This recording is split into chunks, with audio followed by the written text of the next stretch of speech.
என் லைஃப்பில் இந்த மாதிரி ஒரு பெயின்ஃபுல்லான ஒரு சுச்சுவேஷனை நான் ஃபேஸ் பண்ணதே கிடையாது. மனசு முழுக்க வலி வலி மட்டும்தான். இந்த சுற்றுப்பயணத்தில் என்னென்ன மக்கள் பார்க்க வராங்க, அதுக்கு ஒரே ஒரு காரணம் தான், அவங்க என் மேலே வச்சிருக்கிற அன்பும் பாசம்.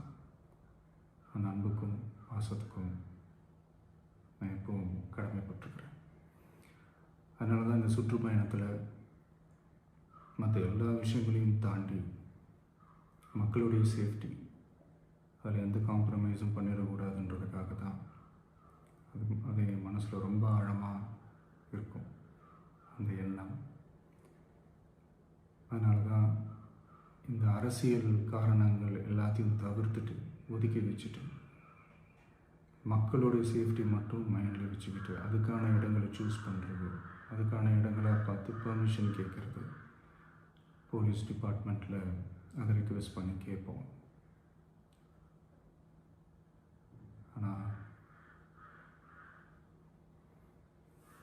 நடக்கக்கூடாதது நடந்துருச்சு. நானும் மனுஷன் தானே. அந்த நேரத்தில் அத்தனை பேர் பாதிக்கப்பட்டு இருக்கும்போது எப்படி அந்த ஊரை விட்டுட்டு என்னால் கிளம்பி வர முடியும்? நான் திரும்ப அங்கே போகணும்னு இருந்துச்சுன்னா அதை ஒரு காரணம் காட்டி அங்கே வேறு சில பதட்டமான சுச்சுவேஷன்ஸ், வேறு சில அசம்பாவிதங்கள் அந்த மாதிரி எதுவும் நடந்துடக்கூடாதுன்றதுக்காக தான் நான் அவாய்ட் பண்ணேன். இந்த நேரத்தில் சொந்தங்களை இழந்து தவிக்கிற அத்தனை குடும்பங்களுக்கும் என்னுடைய ஆழ்ந்த இரங்கலை தெரிவிச்சுக்கிறேன். எனக்கு தெரியும், என்ன சொன்னாலும் இது ஈடேயாகாதுன்னு எனக்கு தெரியும்.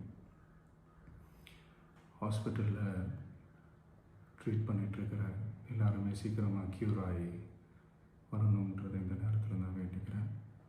கூடிய சீக்கிரமே உங்கள் எல்லாரையும் நான் சந்திக்கிறேன். இந்த நேரத்தில் எங்களுடைய வலிகளை, எங்களுடைய நிலைமையை புரிஞ்சுக்கிட்டு எங்களுக்காக பேசின அரசியல் கட்சிகளை சார்ந்த நண்பர்கள், தலைவர்கள் அனைவருக்கும் என்னுடைய நன்றியை தெரிவிச்சுக்கிறேன். கிட்டத்தட்ட ஒரு 5 மாவட்டத்துக்கு பிரச்சாரத்துக்கு போனோம். இந்த மாதிரி எதுவுமே நடக்கல. ஆனால் கரூரில் மட்டும் ஏன் எப்படி நடக்குது, எப்படி நடக்குது?